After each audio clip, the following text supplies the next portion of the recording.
ओम निरंजन समावस्सं रविपुत्र जमा अग्रजम स्वयं गर्भसंभूतम तम नमामि शनेश्वरम। नमस्कार बंधुসকল, ইউটিউব চেনেল এষ্ট্ৰছলৈ সকলোকে স্বাগতম জনাইছো। লগতে মই আগন্তুক জুলাই মাহৰ ৰাশিফলখিনি মই কৈ দিছো আৰু আজি মই মকৰ ৰাশিৰ বিষয়ে কিছু চমুকৈ আলোচনা কৰিম। যেহেতু জুলাই মাহটো কেনেকুৱা যায়, আপোনাৰ প্ৰতি মাহে মাহে ৰাশিফলখিনি পাই থাকিব। দৈনিক ৰাশিফলখিনি মই সদায় দি থাকোঁ। যিসকল মকৰ ৰাশিৰ জাতক জাতিকা আছে তেওঁলোকৰ বৰ্তমান যিহেতু শনিৰ চাৰিচুটি চলি আছে, আঢ়ৈ বছৰ গুচি গ'ল, মোটামুটি আৰু 1.5 বছৰমান আছে। গতিকে 1.5 বছৰ পিছত আপোনাৰ শনিয়ে বহুত শুভ ফল প্ৰদান কৰিব। যিটো শনিৰ যেতিয়া চাৰিচুটি চলি থাকে তেতিয়া মাজে মাজে শুভ ফলে প্ৰদান কৰে। ধন টকা পইচা, গাড়ী ঘোঁৰা, মাটি বাৰী সকলো দিয়ে, কিন্তু মাজে মাজে অশান্তিৰ যুগো থাকে। যিহেতু মকৰ ৰাশিৰ অধিপতি শনি, আৰু শনি বৰ্তমান কুম্ভ ৰাশিত বহি আছে। মকৰ ৰাশিৰ অধিপতি হিচাপে কুম্ভ ৰাশিটো বহি আছে যদিও কুম্ভ ৰাশিৰ অধিপতিও শনি। সেইকাৰণে শনিয়ে যদিও চাৰিচুটি চলি আছে, কিছু ক্ষেত্ৰত যদিও অশুভ ফল প্ৰদান কৰি আছে বা বেয়া কৰি আছে, তথাপিও কিন্তু শুভ ফলো প্ৰদান কৰিছে। মই যিহেতু ক'লোঁ, গাড়ী ঘোঁৰা মাটি বাৰী এইবিলাক সকলো হোৱা যুগ আছে, শনিয়ে কিন্তু সকলো দিয়ে। গতিকে শনিয়ে যদিও কিছু শুভ কৰি আছে তথাপিও কিন্তু শুভ ফলো প্ৰদান কৰিছে। গতিকে চাৰিচুটিৰ কাৰণে আপুনি শনিৰ কাৰণে সৰু সুৰা প্ৰতিকাৰ কৰি থাকিব। এতিয়া সময় গোটেইখিনি মই কৈ দিম আজি গোটেই মাহটোৰ কাৰণে। ৰাশিৰ অধিপতি হৈছে শনি আছে তৃতীয়ত আছে ৰাহু, চতুৰ্থত আছে মংগল আৰু চন্দ্ৰ, পঞ্চমত আছে বৃহস্পতি, ষষ্ঠত আছে শুক্ৰ আৰু ৰবি, সপ্তমত আছে বুধ, অষ্টমত কোনো গ্ৰহ নাই, নৱম আছে কেতু। এইকেইটা ৰাশি, এইকেইটা গ্ৰহৰে আপোনাৰ ৰাশিফলটো আৰম্ভ হৈছে জুলাই মাহত। আৰু জুলাই মাহটোৰ মাজতে কিছু গ্ৰহ বেলেগ ঠাইত প্ৰৱেশ কৰিব। ৰবি যিহেতু কৰ্কট ৰাশি মিথুন ৰাশিত আছে, মিথুন ৰাশিৰ পৰা কৰ্কট ৰাশিত প্ৰৱেশ কৰিব, তেতিয়া আকৌ আপোনালোকে কিছু বেলেগ ফল লাভ কৰিব। গতিকে আমি যদি প্ৰথমৰ পৰা চাওঁ, ৰাশিয়াধিপতি শনি ধনস্থানত আছে। গতিকে ধন টকা পইচা অহা যুগ আছে, যদিও চাৰিচুটিৰ কাৰণে কিছু শুভ অলপ থাকিব। গতিকে স্বাস্থ্যৰ যদি চোৱা যায়, স্বাস্থ্যৰ অধিপতি শনি ধনস্থানত আছে। স্বাস্থ্যৰ কাৰণে টকা পইচা অলপ খৰচ হোৱা যুগ দেখা যায়। সৰু সুৰা মানসিক অশান্তি যুগো দেখা যায়, সৰু সুৰা বেমাৰ আজাৰ যুগ দেখা যায়। গতিকে স্বাস্থ্যৰ ক্ষেত্ৰত কিছু অকণমান অশুভ আছে। বাকী শনি নিজৰ ঘৰত থকাৰ কাৰণে বহুতখিনি অশুভ নকৰে। গতিকে ধনস্থান যদি আমি চাওঁ, ধনস্থানতে শনি বহি আছে। ধনস্থানত যদি শনি বহি থাকে বহুত বেয়া কৰে, অশুভ কৰে। কিন্তু যিহেতু শনি নিজৰ ঘৰত আছে, নিজৰ ঘৰত থাকিলে কিছু শুভ ফলে প্ৰদান কৰে। গতিকে শুভ বুলি ক'ব পাৰি। মানসিক কিছু ক্লেশ, স্বাস্থ্যহানি, বিবাদ, অযথা ভ্ৰমণ এইবিলাক কিন্তু শনিৰ ধনস্থানত থাকিলে তেনেকুৱা অলপ ফল দিয়ে, বেয়া ফল দিয়ে। গতিকে ঠিক তেনেকুৱা ক্ষেত্ৰত নিজৰ ঘৰত থকাৰ কাৰণে ভাল ফলো প্ৰদান কৰি আছে।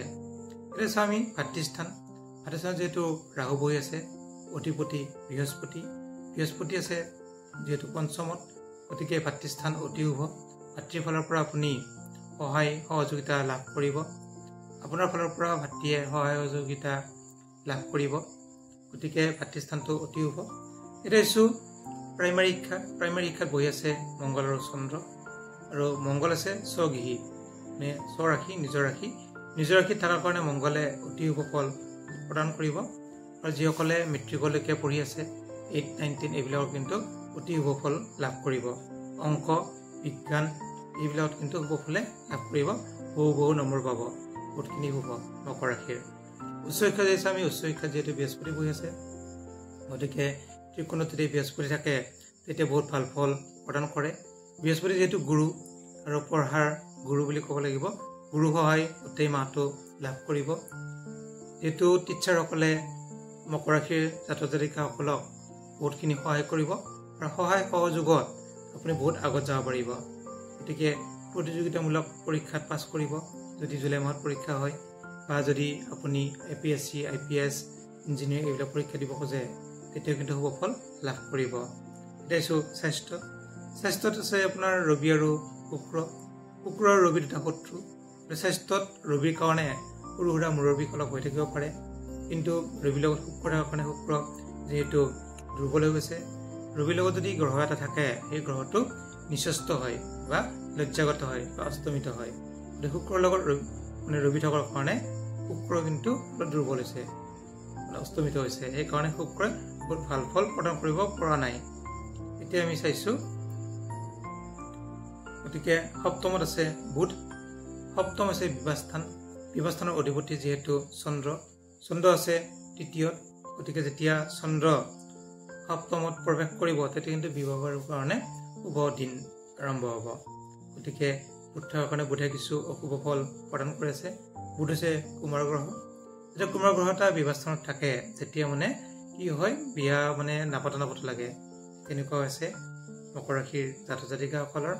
গতিকে বুধ যেতিয়া কৰ্কটৰ পৰা সিংহ ৰাশিত প্ৰৱেশ কৰিব তেতিয়া কিন্তু শুভ ফল লাভ কৰিব। এতিয়া দিছোঁ অষ্টম স্থানত যিহেতু কোনো গ্ৰহ নাই, অধিপতি হৈছে ৰবি। ৰবি যিহেতু ষষ্ঠত আছে, তৃতীয় ষষ্ঠ একাদশত যদি পাপ গ্ৰহ থাকে অতি শুভ। এতিয়া আহিছোঁ নৱম ভাগ্যস্থান। ভাগ্যস্থানত বহি আছে কেতু।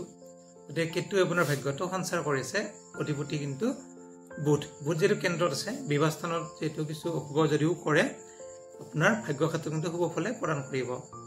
এতিয়া ভাগ্য ভাল বুলি ক'ব পাৰি, অতি শুভ। ভাগ্যত যিকোনো কামত আগবাঢ়িলে আপোনাৰ কিন্তু শুভ ফল লাভ কৰিব। এতিয়া আমি চাওঁ কৰ্মাধিপতি হৈছে শুক্ৰ। শুক্ৰ বহি আছে আপোনাৰ স্বাস্থ্যত, মানে ষষ্ঠত। ষষ্ঠত যদি মানে এটা পুণ্য গ্ৰহ থাকে তেতিয়া কিন্তু বহুত ভাল ফল প্ৰদান নকৰে। গতিকে সেই ক্ষেত্ৰত কিন্তু দুখ চিন্তা, শত্ৰু বৃদ্ধি, স্ত্ৰী স্বামীৰ কিছু অসুখ, এইবিলাক মানে অলপ ফল বুলি লিখা আছে। বাকী ক্ষেত্ৰত মই অশুভ বুলিয়ে কৈছোঁ, তথাপিও কিন্তু শুক্ৰ বহুত ভাল ফল দিয়া নাই। এতিয়া আমি চাওঁ, যিহেতু কৰ্মৰ অধিপতি কৈ দিলোঁ আয়, ইনকাম। গতিকে কৰ্ম কিন্তু পোৱা যোগ দেখা যায়। স্বাস্থ্য যদিও শুক্ৰ আছে, কষ্ট কৰিলে কৰ্মৰ প্ৰাপ্তি হ'ব। গতিকে এতিয়া চাওঁ, আয় ইনকামৰ অধিপতি আছে মংগল আছে চতুৰ্থত কেন্দ্ৰত। গতিকে ইনকাম হ'ব, ইনকাম হোৱা যোগ আছে। আৰ্মি, পুলিচ, মিলিটাৰী এইবিলাকত যদি আপুনি যাব ইচ্ছা কৰে সোনকালে চাকৰি পাব। গতিকে এইবিলাকত কিন্তু আপুনি আগবাঢ়িব পাৰে। এতিয়া চাওঁ আমি দ্বাদশৰ অধিপতি হৈছে বৃহস্পতি। বৃহস্পতি যিহেতু পঞ্চমত আছে ত্ৰিকোণত, যেতিয়া ত্ৰিকোণত যদি বৃহস্পতি থাকে অতি শুভ ফল প্ৰদান কৰে। এতিয়া আমি চাওঁ আপোনাৰ দশা কি চলি আছে। যদি শুভ দশা চলি আছে আপুনি এবাৰ চাই ল'ব, গতিকে চাই থাকে। যদি ভাল দশা চলি আছে তেতিয়া কিন্তু ভাল ফল লাভ কৰিব।